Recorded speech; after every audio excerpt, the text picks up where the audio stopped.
ಇವಮ್ಮಯ್ಯ ಯಾಕೋ ದುಡ್ಡು ತಗೊಂಬರಕ್ಕಂತ ಹೇಳಿ ಹೋಗಿದ್ದು ಯಾಕೋ ಸಪ್ಪಗೈತೆ. ದುಡ್ಡೇ ಕೊಡಲಿಲ್ಲಪ್ಪ. ನಿನ್ನ ಕೈಗೆ ನಾನು ಕೊಡ್ತೆ. ನನ್ನ ಕೈಗೂ ಕೊಡಲಿಲ್ಲಪ್ಪ. ನಾನು ಅದನ್ನೇ ಕೇಳೋಣ ಅಂದ್ಕೊಂಡು ಹೆಂಗೆ ಕೇಳೋಣ ಅಂತ ಸುಮ್ಮನಾದೆ. ಕೇಳೋಣ ಹೇಳು, ಬರಲಿ ಇವಾಗ ಅಕ್ಕ ಹೋಗೈತೆ, ಬಂದಮೇಲೆ ಕೇಳೋಣ. ಇವಾಗ ಏನಾನ ಬಂದರೆ ಕೇಳು. ಅದು ಯಾಕೆ ಕೊಡಲೇ ಇಲ್ಲ, ಯಾಕೆ ಏನಾನ ಬಿಡು ಇನ್ನೊಂದು 2 ದಿನ ಬಿಟ್ಟು ಕೊಡೋಣ ಅಂತ ಆಯ್ತೋ ಏನೋ. ಕೊಡು, ನಾವೆಲ್ಲ ಕಟ್ಕೊಂಡು ಹೋಗ್ತೀವೇನು. ನಾನು ಹಂಗೆ ಅಂಬನ ಅಂತ ಇದ್ದೀನಿ. ಕೊಡತ್ತೆ, ನಾನೆಲ್ಲ ಕಟ್ಕೊಂಡು ಹೋಗ್ತೀನಿ ಅಂತ ಹೇಳಿ ಹೇಳ್ತೀನಿ ಹೇಳು.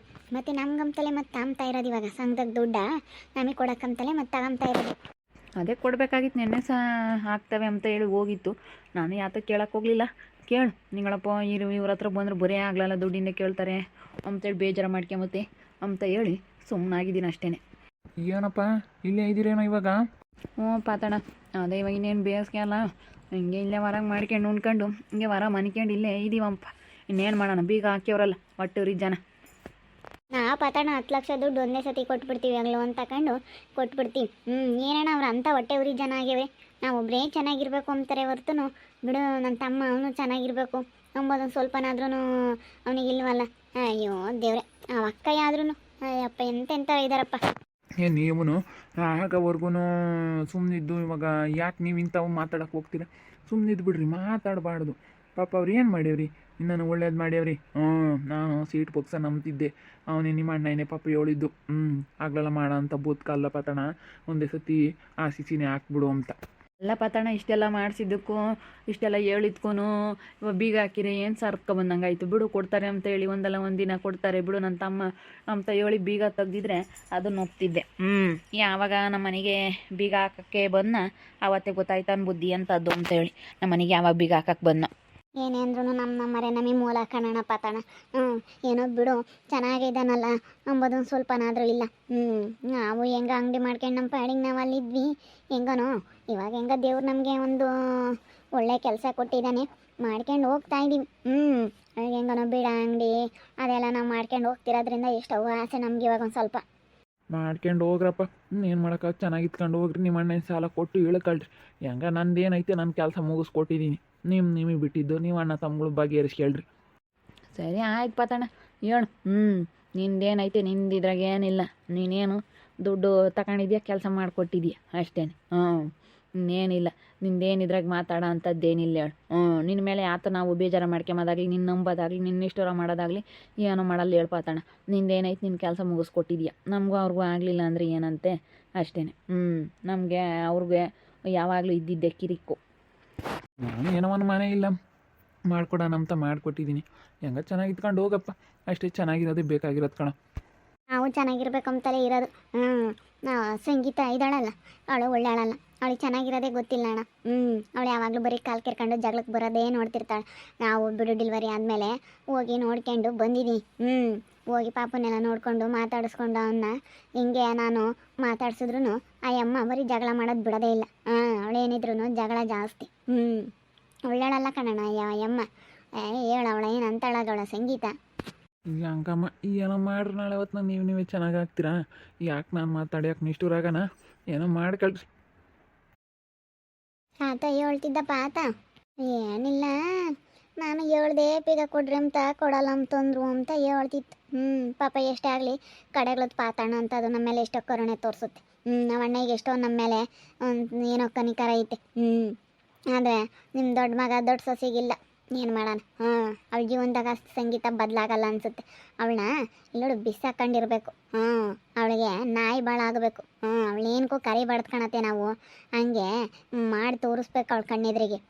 ಇಲ್ಲೇ ಕಣ್ಣು ಮುಂದೆಲೆ ನೋಡಿ ಹೊಟ್ಟೆ ಉರ್ಕೋಬೇಕು, ಹಂಗೆ ಇರಬೇಕು. ಅವಳು ಬದಲಾಗಲ್ಲ, ಈ ಜನ್ಮದಲ್ಲಿ ಬದಲಾಗೋದಿಲ್ಲ. ಅವಳು ನಾನೊಬ್ಬಳೇ ಚೆನ್ನಾಗಿರಬೇಕು, ನಾನು ಚೆನ್ನಾಗಿರಬೇಕು ಅನ್ನೋ ಸ್ವಾರ್ಥ ಬುದ್ಧಿ ಅವಳಿಗೆ. ಬಿಡೋ, ಇನ್ನೇನು ಮಾಡೋಕ್ಕಾಗುತ್ತೆ. ನಾವು ಯಾರಿಗಾದ್ರೂ ಅನ್ಯಾಯ ಮಾಡಿದರೆ ದೇವ್ರು ನೋಡ್ಕೊಂತಾನೆ. ಬಿಡು, ನೀನು ತಲೆ ಕೆಡಿಸ್ಕೊಬೇಡ. ಅಮ್ಮ, ಅದೇ ನಿಂದು ದುಡ್ಡು ಇತ್ತಲ್ಲ, ಕೊಡಬೇಕಾಗಿತ್ತು. ತಗೊಂಬಂದ್ರೆ ನೆನ್ನೆ ಸಹ ಎಲ್ಲಿ ಕೇಳಿದ್ಯಾ ಏನು, ಕೊಡು. ನಾವೊಂದು ಸ್ವಲ್ಪ ಕೆಲಸ ಐತೆ, ಅದನ್ನೆಲ್ಲ ಮಾಡ್ಕೋಬೇಕು. ಅಯ್ಯೋ ಸಂಗದ್ದು ಏನಂತ ಹೇಳೋಣಪ್ಪ. ಹೋಗಿದ್ವಿ ಅಲ್ಲಿ, ನಾವು ಯಾವುದೋ ಒಂದು ಹೋಟ್ಲಿಗೆ ಹಿಂಗೆ ಊಟಕ್ಕೆ ಹೋದ್ವಿ. ಕಾರ್ನಾಗ ದುಡ್ಡಿಕ್ಕೆ ಅವ್ನು ಯಾವ ಊರನು ಏನು ಎತ್ತ ಅಂತ ಏನು ಗೊತ್ತಿಲ್ಲ. ದುಡ್ಡು ತಗೊಂಡು ಅವ್ನು ಪರಾರಿ ಆಗ್ಬಿಟ್ಟವನೆ. ಎಲ್ಲಿಗೋದ ಏನು ಗೊತ್ತೇ ಇಲ್ಲ. ಎತ್ತೋದ್ನೋ ಏನೋ ಅದು ಕಾರಣನ ಯಾರು ಅಂತಲೂ ಗೊತ್ತಿಲ್ಲ. ನಾವು ಅದ್ರ ಕಿಕ್ಕಿ ಹೋಟ್ಲಕ್ಕೆ ಹೋಗಿದ್ವಿ, ಲಾಕ್ ಮಾಡಿರ್ತಾನೆ. ಬಿಡು, ಹೋಟ್ಲಕ್ಕೆ ಹೋಗಿ ಬಂದಮೇಲೆ ತಗೊಂಡ್ರೆ ಆಯಿತು. ಹೋಗ್ತೀವಲ್ಲ ಊರಕ್ಕೆ ಅಂತ ಹೇಳಿದ್ರೆ ಕಿಕ್ ಹೋಗಿದ್ವಿ, ಎಲ್ಲ ತಾಂಡು ಎಸ್ಕೇಪ್ ಆಗ್ಯವನಿ. ದುಡ್ಡು ಕಳೆದೈತೆ 2 ಲಕ್ಷ ರೂಪಾಯಿ ದುಡ್ಡು. ನಂದು 2 ಲಕ್ಷ, ಎಲ್ಲಾರ್ದು 2 ಲಕ್ಷ, 4 ಜನದ್ದು 8 ಲಕ್ಷ ದುಡ್ಡು ಕಳೆದೈತೆ. ಏನು ಹೇಳ್ತಾ ಇದೆಯತ್ತೆ ನೀನು? ದುಡ್ಡು ಕಳೆದೈತೆ? ಅಯ್ಯೋ, ಅಷ್ಟನಾದ್ರೂ ಸ್ವಲ್ಪನಾದ್ರೂ ಜ್ಞಾನ ಬೇಡವಾ? ನೀಟಾಗಿ ಇಕ್ಕಬೇಕು ಎಂಬುದು. ಅಯ್ಯೋ ದೇವ್ರೆ, ನಿಮ್ಗೊಂದು ಸ್ವಲ್ಪನಾದ್ರೂ ಗೊತ್ತಾಗೋದಿಲ್ಲ ಕಣತ್ತೆ. ಅಲ್ಲ, ಗೊತ್ತಿಲ್ಲದೆ ಇರೋರು ಕಾರಾಗೆ ಯಾರಾದರೂ ದುಡ್ಡಿಗೆ ಹೋಗ್ತಾರಾ? ಅಯ್ಯೋ, ನೀನು ನೋಡಮ್ಮ ಎಷ್ಟು ಬುದ್ಧಿವಂತಿ. ಭಾಳ ಬುದ್ಧಿವಂತಿ ಇದೆಯಾ ಬಿಡು. ಭಾಳ ಚೆನ್ನಾಗಿ ಯೋಚನೆ ಮಾಡಿದ್ಯಾ ನೀನು. ಅಲ್ಲ, ಇಷ್ಟೊಂದೆಲ್ಲನ ನೀನು ಬುದ್ಧಿ ಓಡಿಸೋಳು, ಅಲ್ಲಿ ಬುದ್ಧಿ ಓಡ್ಸೋಕ್ಕಾಗ್ತಿರ್ಲಿಲ್ಲ. ಅದ್ರಾಗೆ ರಂಜಿ ಅಕ್ಕ ಅವ್ರಿಗಾನ ಸುಪ್ಪಿಗಾನ ಬುದ್ಧಿ ಬೇಡವಾ? ಅದೇನಪ್ಪ, ದುಡ್ಡು ಕಳಕ್ಕೆ ಮುಂದಾರಲ್ಲ ಇವ್ರು ಎಂಥವ್ರು ಇರ್ಬೋದು. ನಾವು ನಮ್ಮ 7 ಲಕ್ಷ ರೂಪಾಯಿ ಲೋನ್ ಕೊಡಿಸುತ್ತೆ, ಇನ್ನೂ ಚೆನ್ನಾಗಿ ವ್ಯಾಪಾರ ಮಾಡ್ಕೋಬೋದು. ಆಮೇಲೆ 10 ಲಕ್ಷ ದುಡ್ಡು ಅದನ್ನು ತೀರ್ಸೋಕ್ಕೆ ಅದೊಂದು 2 ಲಕ್ಷ ಕೊಡುತ್ತೆ. ಏನಾದರೂ ಇವಾಗ ಜ್ಯೂಸ್ ಗೀಸ್ ಎಲ್ಲ ವ್ಯಾಪಾರ ಮಾಡಿದ್ರೆ ಚೆನ್ನಾಗಿ ವ್ಯಾಪಾರ ಆಗುತ್ತೆ. ಫ್ರಿಡ್ಜ್ ಏನಾದರೂ ತಗೊಂಬರೋಣ, ಬಂಡವಾಳ ಹಾಕೋಣ. ಫ್ರಿಜ್ಜುಗೆ ಸ್ವಲ್ಪ ತಗೊಂಬಂದು ಐಸ್ ಕ್ರೀಮು, ಜ್ಯೂಸು, ವಾಟ್ರು ಅದೆಲ್ಲ ಮಾರೋಣ. ಇವಾಗ ಬೇಸಿಗೆ ಬೇರೆ ಸ್ಟಾರ್ಟ್ ಆಗ್ತೈತೆ, ಚೆನ್ನಾಗಿ ವ್ಯಾಪಾರ ಮಾಡ್ಕೋಬೋದು ಅಂತೇಳಿ ನಾನು ಏನೇನೋ ಅಂದ್ಕೊಂಡಿದ್ದೆ.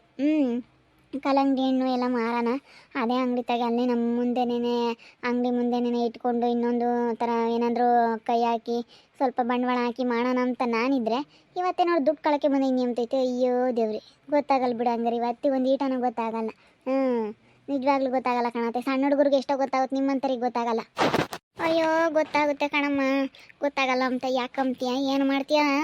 ನಾವೂ ಒಳ್ಳೆಯನ್ ಬಿಡು, ಅದ್ರಾಗ ಇರುತ್ತೀನಿ ಹತ್ತೋಗುತ್ತೆ ಅಂತ ಹೋದ್ವಿ. ಹೋಟ್ಲಕ್ಕೆ ಹೋದ್ವಾ? ಹೋಟ್ಲಕ್ಕೆ ಹೋದಾಗ ಎಲ್ಲಾನ ಬಿಡ್ತೀವಿ ಹೋಟ್ಲಾಗೆ ಅಂತ. ಅಯ್ಯೋ, 2 ಲಕ್ಷ ರೂಪಾಯಿ ದುಡ್ಡು ಇಕ್ಕೆ ಮಂದಿ ಎಷ್ಟು ಹೊತ್ತಪ್ಪ ಇವಾಗ. ಎಷ್ಟು ನೀಟಾಗಿ ಸಣ್ಣಕ್ಕಿರ್ತವೆ, ಎಲ್ಲಿ ಬೇಕಾದ್ರೂ ಇಟ್ಕೋಬೋದು.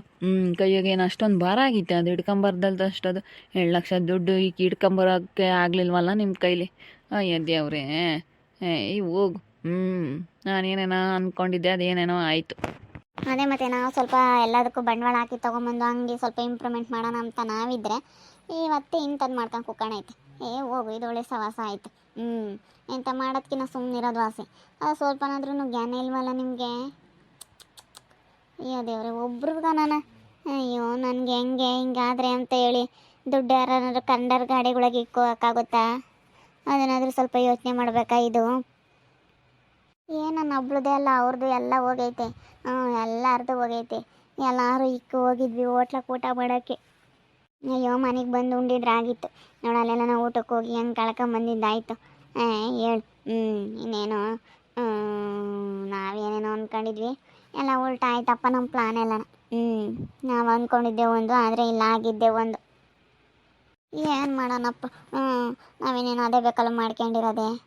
ಏನು ಮಾಡೋಕ್ಕಾಗುತ್ತೆ? ನಾವು ಬೋಲು ಬೇಜಾರಾಗಿದ್ದೀನಿ. ರಾತ್ರಿಯಿಂದಲೂ ನುಂಬಕ್ಕೆ ಸರ್ಬತ್ತಿಲ್ಲ, ತಿಂಬಕ್ಕೆ ಸರ್ಬತ್ತಿಲ್ಲ, ಹಂಗಾಗೈತಿ. ಏನು ಮಾಡೋದು? ತುಂಬ ಬೇಜಾರಾದಂಗೆ ಆಗ್ತೈತೆ ಮನಸ್ಸಿಗೆ. ಹೋಗತ್ತ, ನೀನು ಒಳ್ಳೆನೇ ಇಚ್ಕೊಂಡು ನಿನಗೆ ಗೊತ್ತಾಗಲ್ಲ ಕಣಮ್ಮ, ನಿಜವಾಗ್ಲೂ ಗೊತ್ತಾಗಲ್ಲ. ಈಗ ಗೊತ್ತಾಗಂಗಿದ್ದಿದ್ರೆ ಹಿಂಗೆ ಯಾಕೆ ಮಾಡ್ಕೊಂಬರೋರು ತಗ. ನಾವೇನೇನೋ ಅಂದ್ಕೊಂಡಿದ್ವಿ, ಅದೇನೇನೋ ಆಯ್ತು. ಇದು ಒಳ್ಳೆ ಸಮಸ್ಯೆ ಆಯ್ತಲ್ಲಪ್ಪ. ಮತ್ತು ಇದು ಗೋಬಿ ಅಂತದ್ದು ದುಡ್ಡು ಕಳಕ್ಕೆ ಮುಂದೈತಿ. ನಾನು ಇವಾಗ ಹೆಂಗೆ ಹೇಳ್ತಾ ದುಡ್ಡು ಕಳ್ದೈತೆ ಅಂತ. ದುಡ್ಡು ಯಾಮರ್ಸ್ ತಗೊಂಡು ಹೋಗೋವ್ರಿಗೂ ಒಂದು ಸ್ವಲ್ಪನಾದ್ರೂ ಬುದ್ಧಿ ಬೇಡವಾ? ದುಡ್ಡು ಜೋಪಾನದಾಗ ಇಕ್ಕೆ ಬರಬೇಕು ಅಂತ 4 ಜನ ಹೋಗ್ಯಾವ, 4 ಜನನೂ ಹಂಗೆ ಮಾಡ್ಕೊಂಬಂದಾಗ ಹೋಗತ್ಲಾಗೆ. ಸ್ವಲ್ಪನಾದ್ರೂ ಬುದ್ಧಿ ಇಲ್ಲ. ಬರೀ ದೇಹ ಬೆಳವಣಿಗೆ ಆಗೈತೆ ಹೊರತು ಬುದ್ಧಿ ಬೆಳವಣಿಗೆ ಆಗಿಲ್ಲ. ನಮ್ಮ ತೆಗೆದಿದ್ದು ಬುದ್ಧಿ ಬೆಳವಣಿಗೆ ಕಡಿಮೆ. ನಾನು ಏನೇನೋ ಅಂದ್ಕೊಂಡಿದ್ದೆ, ನಮ್ಮ ಅಂಗಡಿ ಮುಂದೆ ಕಲ್ಲಂಗಡಿ ಕಣ್ಣು ತೊಗೊಂಬಂದು ಕಲ್ಲಂಗಡಿ ವ್ಯಾಪಾರ ಮಾಡೋಣ, ಚೆನ್ನಾಗೆ ಆಗುತ್ತೆ ಫ್ರೂಟ್ ಎಲ್ಲ ಹಾಕ್ಬಿಟ್ಟು ಅಂತ ಹಂಗೆ ಒಂದು ಪಟ್ಟು ಅಂದ್ಕೊಂಡಿದ್ದೆ. ನಾನು ಏನೇನೋ ಅಂದ್ಕೊಂಡಿದ್ದೆ, ನಮ್ಮ ಅಂಗಡಿ ಸ್ವಲ್ಪ ಇಂಪ್ರೂವ್ಮೆಂಟ್ ಮಾಡಿ ಎಲ್ಲ ಚೆನ್ನಾಗಿ ದುಡ್ಕೊಂಡು ಆಮೇಲೆ ಸಾಲ ತೀರಿಸ್ಕೊಂಬೋಣ ಅಂತ. ಹಣ್ಣಿನ ಜ್ಯೂಸು ಅದೆಲ್ಲ ಮಾಡೋಣ ಅಂತ ಅಂದ್ಕೊಂಡಿದ್ದೀನಿ. ನೋಡೋಣ ಇನ್ನೇನೇನಾಗುತ್ತೆ ಅಂತ. ನಾನು ಫ್ರಿಡ್ಜ್ ಬೇರೆ ತೊಗೊಂಡ್ರೆ ಜ್ಯೂಸ್ ಗೀಸ್ ಎಲ್ಲ ಮಾರೋದಕ್ಕೆ ಚೆನ್ನಾಗಿರುತ್ತೆ ಅಂತೇಳಿ ಅಂದ್ಕೊಂಡಿದ್ದೀನಿ. ನೋಡೋಣ ಹೆಂಗಾಗುತ್ತೆ ಅಂತೇಳಿ. ನೋಡ್ತಾ ಇರ್ರಿ, ಏನೇನು ಆಗ್ಬೋದು ಅಂತ ಮುಂದಿನ ಭಾಗದಲ್ಲಿ ನೋಡ್ತಾ ಇರ್ರಿ. ಹಾಗೆ ವಿಡಿಯೋ ಬಗ್ಗೆ ನಿಮ್ಮ ಅಭಿಪ್ರಾಯನ ಕಮೆಂಟ್ ಮಾಡಿರಿ. ಹಾಗೆ ವಿಡಿಯೋ ಇಷ್ಟ ಆಗಿದ್ರೆ ಲೈಕ್ ಮಾಡಿ, ಶೇರ್ ಮಾಡಿ. ಇನ್ನು ನಮ್ಮ ಚಾನಲ್ನ ಯಾರು ಸಬ್ಸ್ಕ್ರೈಬ್ ಮಾಡ್ಕೊಂಡಿಲ್ಲ, ತಪ್ಪದೆ ಕೂಡಲೇ ಸಬ್ಸ್ಕ್ರೈಬ್ ಮಾಡ್ಕೊಳ್ಳಿ. ಓಕೆ ವೀಕ್ಷಕರೇ, ಧನ್ಯವಾದಗಳು.